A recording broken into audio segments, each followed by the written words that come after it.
Hello students and welcome to another class. Vector auto regression model पे है। तो vector auto regression model को आज हम डिस्कस करेंगे, जो बेसिकली टाइम सीरीज़ एनालिसिस का एक हिस्सा है। तो इस मॉडल पे आने से पहले थोड़ा सा समराइज़ करके बताता हूँ कि टाइम सीरीज़ एनालिसिस जो अभी तक हमने पढ़ा है उनमें क्या चीज़ें शामिल हैं। तो टाइम सीरीज़ एनालिसिस के बेसिकली दो हिस्से हम इनको दो हिस्सों में हम डिस्ट्रीब्यूट कर सकते हैं। तो पहला हिस्सा जिसको हम कहते हैं यूनिवेरिएट एनालिसिस, जिसमें एक ही वेरिएबल यूज़ होता है, और दूसरा इसको हम कहते हैं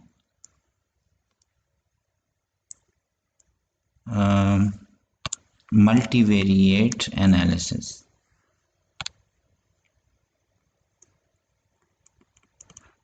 मल्टीवेरिएट एनालिसिस, इसमें एक से ज़्यादा वेरिएबल्स यूटिलाइज होते हैं।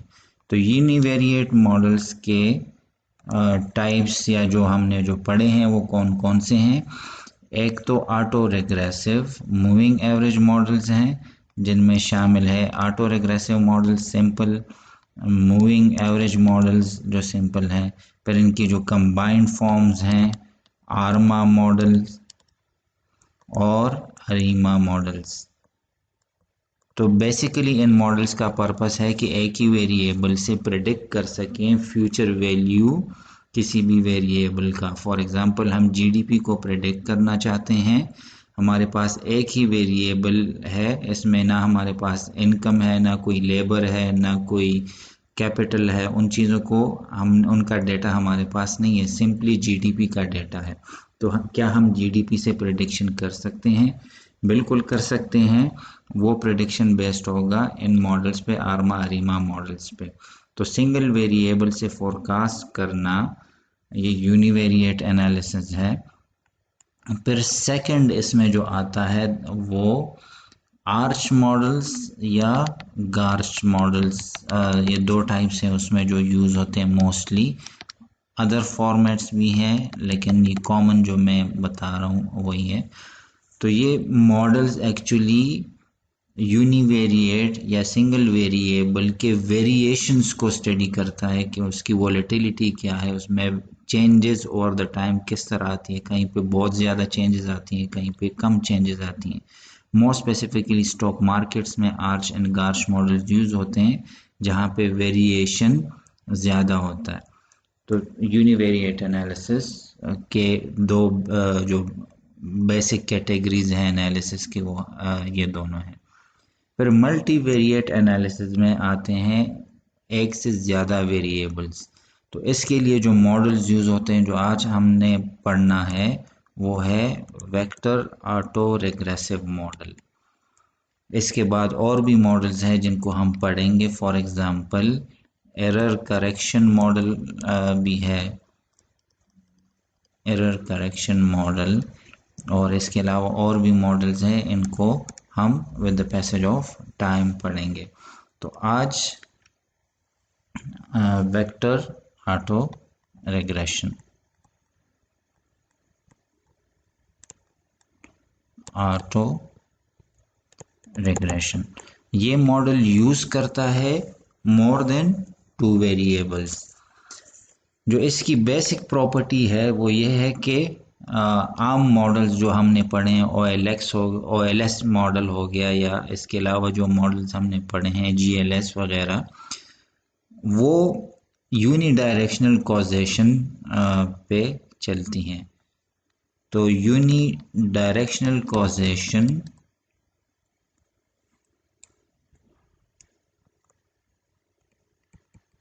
unidirectional causation is not necessary in vector autoregression models.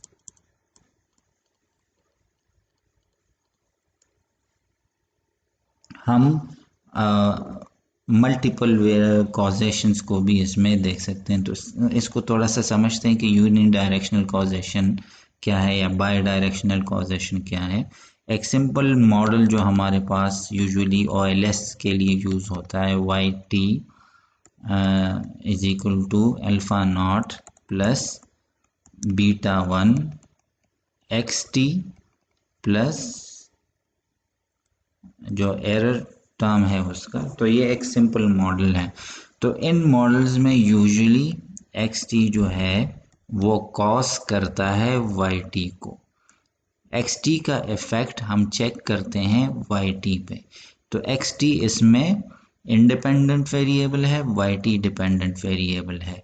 या हम कहते हैं कि XT एक्सोजेनस वेरिएबल है, YT एंडोजेनस वेरिएबल है। तो जो वेक्टर ऑटो रिग्रेशन मॉडल्स हैं उनमें लाजमी नहीं कि XT YT को सिर्फ इफेक्ट करें, बल्कि YT XT को भी इफेक्ट कर सकता है। तो YT and XT both can affect each other। इसमें कोई डिपेंडेंट या इंडिपेंडेंट वेरिएबल नहीं होता। ये मॉडल इंट्रोड्यूस किया है सिम्स ने 1980s में, और उसने क्रिटिसाइज किया है जो इससे पहले प्रैक्टिस हो रही थी यूनिडायरेक्शनल मॉडल्स की, उन मॉडल्स को क्रिटिसाइज किया है। Directional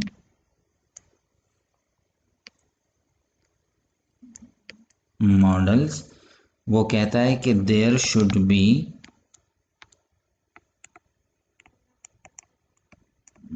no distinction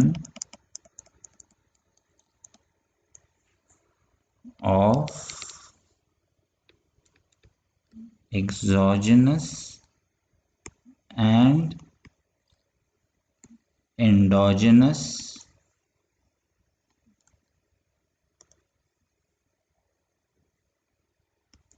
variables. इन दो वेरिएबल्स में कोई डिस्टिंक्शन नहीं होना चाहिए, या इन अदर वर्ड्स मॉडल में एक्सोजेनस और एंडोजेनस वेरिएबल नहीं होने चाहिए। जितने भी वेरिएबल हमने लिए हैं वो सारे एक दूसरे पे डिपेंडेंट होंगे। तो मॉडल की तरफ चलते हैं। अगर हम दो वेरिएबल्स को लेते हैं सिंपली, यहाँ पे एक को हम कहते हैं YT, तो YT is affected by current and past values of XT। YT पे इफेक्ट होगा XT के करंट वैल्यू और उसका जो लैग वैल्यू है, इन दोनों का इफेक्ट YT पे होगा। Similarly XT is also affected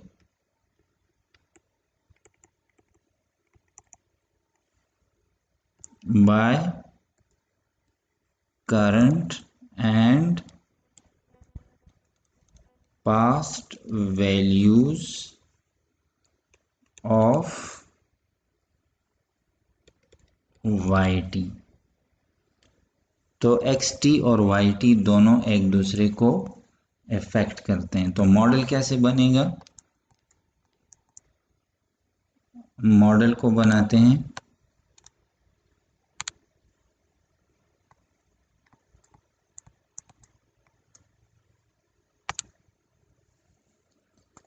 जो YT है वो बराबर है beta 1 0 minus beta 1 2 XT plus gamma 1 1 YT minus 1 plus gamma 1 2 XT minus 1 plus U YT। तो ये हमारा एक इक्वेशन हो गया। XT डिपेंड करता है beta 2 0 minus beta 2 1 and Y T plus gamma 2 1 Y T minus 1 plus gamma 2 2 X T minus 1 plus U X T. तो again identical model है, सिर्फ यहाँ पे फ़र्क ये आया है कि वाई टी की जगह एक्स टी को लिया है और यहाँ पे वाई एक्स टी जो है वो वाई टी पे डिपेंड कर रहा है इंस्टेड के वाई एक्स पे डिपेंड कर रहा है, बाकी मॉडल सेम है। तो ये हमारे पास इक्वेशन 2 हो गया। कंडीशन इसके क्या है या एजम्पशन इसके क्या है कि both Y T and X T are stationary. Unit root नहीं होना चाहिए ना y के वैल्यू में ना x के वैल्यू में। और दूसरी बात ये कि u y t जो इनके एरर टर्म्स हैं and u x t are uncorrelated, इनमें कोई कोरिलेशन नहीं है, आपस में कोरिलेटेड नहीं, वरना अगेन ये एजम्पशन जो बेसिक एजम्पशन है उनको वायलेट कर देता है। तो इसमें इक्वेशन 1 एंड 2 जो है ये फर्स्ट ऑर्डर वार मॉडल है। फर्स्ट ऑर्डर क्यों है? क्योंकि लेग लेंथ पे ये डिपेंड करता है। लेग लेंथ इसमें जो मैक्सिमम है वो 1 है, ठीक है। कहाँ पे आप देख लें अपनी इक्वेशन में lag length Y T minus 1 T minus 1 T minus 1 T minus 1, तो कहीं पे टी माइनस 2 यूज़ नहीं हुआ। अगर टी माइनस 2 यूज़ हो जाता या टी माइनस 3 कहीं पे भी यूज़ हो जाता किसी एक वेरिएबल के लिए भी, तो फिर उस हिसाब से हम कहते हैं कि ये सेकंड ऑर्डर वार मॉडल है या थर्ड ऑर्डर वार मॉडल है, depending on the leg length that was used. फिर in order to obtain the reduced form of the model, इसको हमने रीअरेंज करना है। इक्वेशन 1 एंड 2 जो है, इक्वेशन 1 एंड 2 इसको रीअरेंज करते हैं इस फॉर्मेट में कि Y T plus beta 1 2 X T is equal to beta naught beta 1 0 plus gamma 1 1 Y T minus 1 plus gamma 1 2 X T minus 1 U एक minute X T minus 1 plus gamma 1 2 sorry already utilize हो गया है। Error term last में error term को add करते हैं, that is U Y T. Reorganize किया simply इस इक्वेशन को, जो बी 1 2 एक्स टी है इसको दूसरी साइड पे लेके आए, उसका माइनस साइन पॉजिटिव हो गया। तो आपके जहन में मे भी यहाँ पे क्वेश्चन आया हो कि यहाँ पे हमने माइनस साइन क्यों लिया। तो सिंपली इसकी जो एक्चुअल वैल्यू है वो तो मॉडल खुद डिटरमिन कर देंगे कि वेदर बीटा 1 2 का रिलेशन सॉरी जो एक्स टी का रिलेशन वाई टी के साथ है वो पॉजिटिव है कि नेगेटिव, वो मॉडल खुद ही डिटरमिन कर देंगे। लेकिन यहाँ पे चूंकि हमको यहाँ पे प्लस साइन चाहिए था सिंप्लिसिटी के लिए, इसी वजह से वहाँ पे माइनस लिखा है। तो इससे ओवरऑल मॉडल पे कोई फ़र्क नहीं पड़ता। अगर वहाँ पे हम प्लस लेते तो यहाँ पे उसको माइनस करना पड़ता। बहरहाल जो ओवरऑल इक्वेशन है उस पे असर कोई भी नहीं है इसका। अच्छा, फिर इसी तरह रीऑर्गेनाइज करते हैं इस सेकंड इक्वेशन को। तो यहाँ पे देखिए एक्स टी को एक्स टी के नीचे लिखना है और वाई टी को वाई टी के नीचे लिखना है। तो इस पोर्शन को जब हम दूसरे साइड पे लेके जाएंगे तो ये प्लस बीटा 2 1 वाई टी हो जाएगा। तो यहाँ पे beta 2 1 Y T plus X T. देखें यहाँ पे एक्स टी के साथ कोई कोफिशेंट नहीं है, तो सिंपली यहाँ पे भी एक्स टी पुट कर दिया। Then that is equal to beta 2 0 plus gamma 2 1 Y T minus 1 plus gamma 2 2 Y sorry यहाँ पे x है तो एक्स टी माइनस 1 आ जाएगा। X T minus 1 plus U X T. तो अब इसको मैट्रिक्स फॉर्म में लेके जाना है। मैट्रिक्स फॉर्म हम आसानी से बना सकते हैं। जो वेरिएबल्स हैं उनको सेपरेट करना है उनके कोफिशिएंट से। तो वाई टी वेरिएबल है, यहाँ पे वाई टी को और एक्स टी को सेपरेट करना है, वाई टी एक्स टी, और जो कोफिशिएंट्स हैं उनके तो वो रह जाएंगे। तो कोफिशिएंट वाला मैट्रिक्स 1, उसका यहाँ पे 1 कोफिशिएंट है, और यहाँ पे बीटा 1 2 है तो बीटा 1 2, फिर यहाँ पे बीटा 2 1 और यहाँ पे अगेन 1 कोफिशिएंट है। फिर मल्टीप्लाइड बाय जो इसके वेरिएबल्स हैं Y T and X T, that is equal to, अब यहाँ पे कोई इशू नहीं है, कोफिशिएंट ऑलरेडी सेपरेटेड है, तो बीटा 1 0 बीटा 2 0 प्लस यहाँ पे अगेन कोफिशिएंट और वेरिएबल दोनों मल्टीप्लाइड हो रहे हैं तो इनको भी सेपरेट करना है।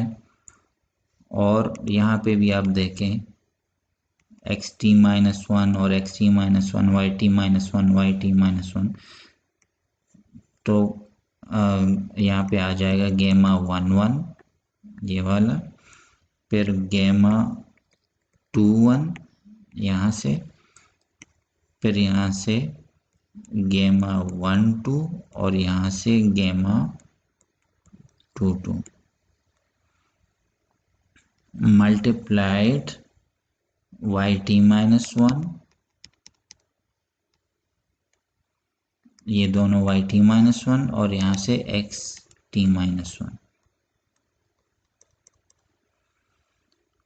प्लस नेक्स्ट जो मैट्रिक्स है वो बनेगा एरर टर्म्स का, तो Y T and U X T, error term of Y and error term of X, first model का एरर टर्म और सेकंड इक्वेशन का, इन दो इक्वेशंस के जो एरर टर्म्स हैं।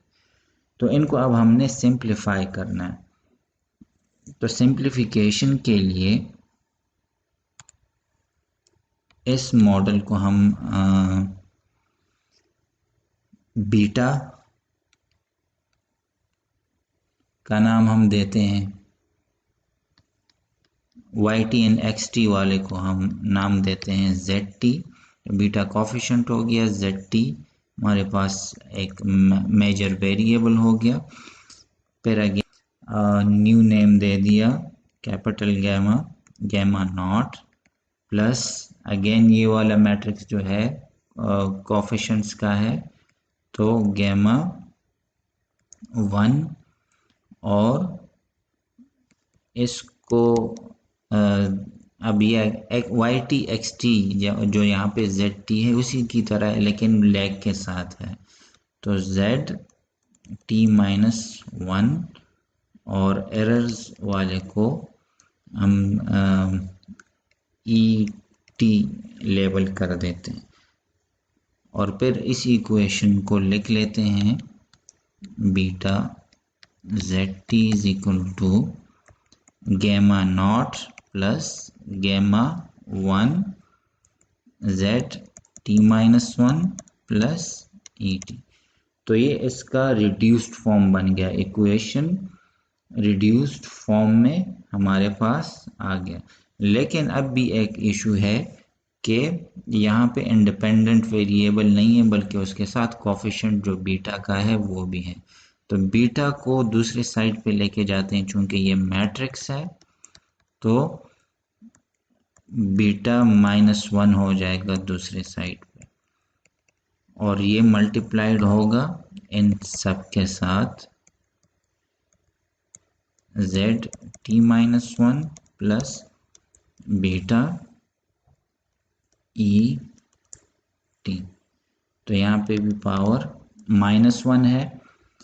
अब रीनेम करते हैं दोबारा से, इन वेरिएबल्स को एक न्यू नेम देते हैं। जेड टी अपनी जगह पे ठीक है, लेकिन beta minus one A not इस गैमा नॉट इसको हमने ए नॉट नाम दे दिया, और यहाँ पे इसको हमने ए वन का नाम दे दिया, जेड टी माइनस वन, और फिर अगेन बीटा जो है बीटा एंड एरर, इन दोनों टर्म्स को कंबाइन करके हमने एक न्यू नाम दे दिया यू टी का। तो ये हमारे पास इस मॉडल को जो हमने डिराइव कर दिया इसको बोलते हैं रिड्यूस्ड फॉर्म। तो वेक्टर ऑटो रिग्रेशन का ये रिड्यूस्ड फॉर्म है, और जो यहाँ पे इक्वेशन वन एंड टू जो हमने लिखे हैं, equation one and two, this is actually the structural form. Sorry, equation one and two यहाँ पे, this equation one and two is called the structural form. तो हमने इसका रिड्यूस्ड फॉर्म यहाँ पे इस तरीके से निकाला। मॉडल को एस्टिमेट कैसे कर सकते हैं? सिंपल ओएलएस के थ्रू इसकी एस्टिमेशन हो सकती है। जो यहाँ पे हमारे पास इक्वेशन है, तो ओएलएस के थ्रू कर सकते हैं। बहरहाल एस्टिमेशन हम नेक्स्ट क्लास में करेंगे इंशाल्लाह। मॉडल के वेक्टर ऑटो रिग्रेशन के प्रोस क्या है, इसके बेनिफिट्स क्या हैं या एडवांटेजेस क्या है? तो एडवांटेजेस इसका ये है कि it is a very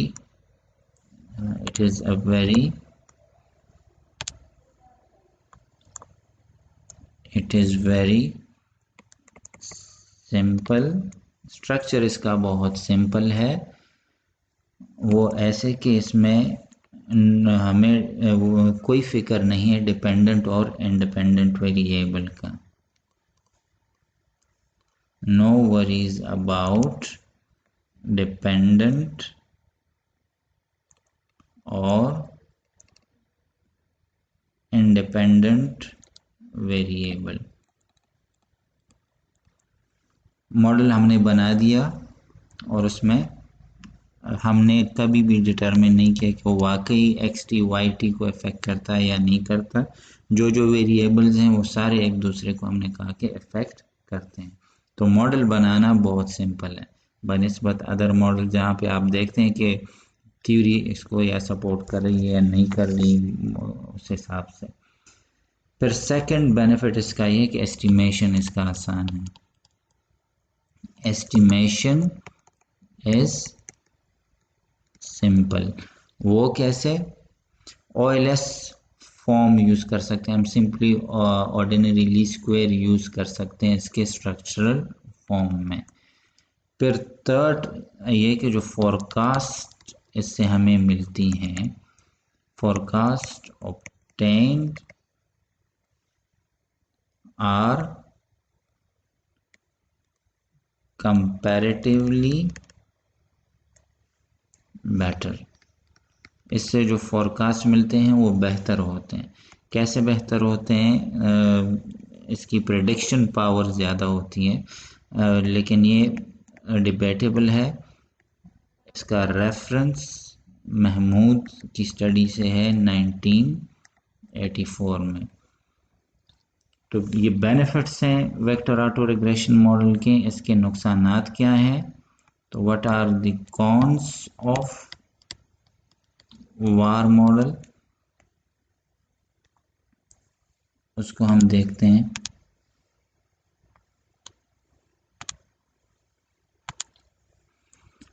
The first problem with this model is a model is not backed by theory.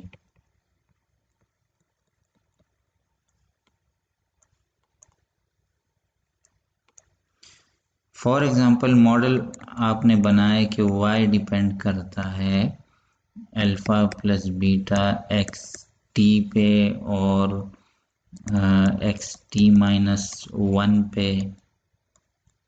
Simplification के लिए ज़्यादा मतलब मॉडल के डिटेल में नहीं जा रहा, बल्कि वैल्यूज़ लिख रहा हूँ। चलो रीराइट करता हूँ दूसरे तरीके से। मॉडल है वाई टी जो कि फंक्शन है एक्स टी का, एक्स टी माइनस 1 का और वाई टी माइनस 1 का, और इसी तरह एक्स टी जो फंक्शन है वो X T minus 1, Y T का और वाई टी माइनस 1 का।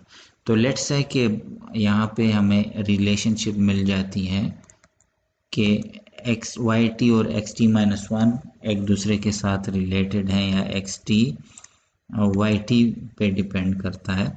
तो इसके बैक पे थ्योरी क्या है? एविडेंस तो चलो यहाँ से मिल गया, लेकिन थ्योरेटिकली आपके पास कोई रीजनिंग होनी चाहिए। तो क्या थ्योरी आपको सपोर्ट कर रही है? मोर स्पेसिफिकली कि मे बी कि ये वाई टी है और एक्स टी का कोई रिलेशनशिप ना हो, वाई टी और एक्स टी माइनस 1 का भी कोई रिलेशनशिप ना हो, वाई टी और एक्स टी माइनस 3 का रिलेशनशिप हो, और फिर टी माइनस 4 के साथ भी रिलेशनशिप ना हो। तो फिर आप इसको कैसे जस्टिफाई करेंगे कि 3 लैक्स के बाद ये रिलेशनशिप क्यों एग्जिस्ट करता है? या तो मॉडल की जस्टिफिकेशन इस केस में मुश्किल हो जाती है। इसी वजह से हमें इस मॉडल के लिए कॉजेलिटी टेस्ट रिक्वायर्ड होती हैं। Therefore we require causality test.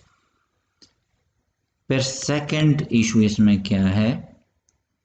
Loss of degrees of freedom. Degrees of freedom इसमें बहुत ज़्यादा यूटिलाइज होते हैं। अगर आपने मॉडल में 12 लेग्स ली हैं तो 12 ईयर्स का डेटा इसमें एक किस्म से इंटरप्रिटेशन के लिहाज से या मॉडल को टेस्ट करने रन करने के लिहाज से वो इसमें ज़ाया हो जाता है, हम उसको यूज़ नहीं कर पा रहे होते। तो ये तकरीबन वही पॉइंट है जो हमने यहाँ पे कॉन्स में डिस्कस किया था कि एक तो मॉडल की थ्योरी नहीं होती बैक पे। तो जब बैक पे थ्योरी नहीं होती तो उन वेरिएबल्स की इंटरप्रिटेशन, वो जो रिलेशनशिप आपको मिल जाती हैं, वो इंटरप्रेट करना मुश्किल हो जाता है। इसीलिए हमें इम्पल्स रिस्पॉन्स फंक्शन के थ्रू इसकी इंटरप्रिटेशन करने की ज़रूरत पड़ती है। हम उसमें शॉक्स देखते हैं, तो शॉक हम इस मॉडल को कोई भी शॉक दे देते हैं वेरिएबल में, एक चेंज चेक करते हैं कि आया।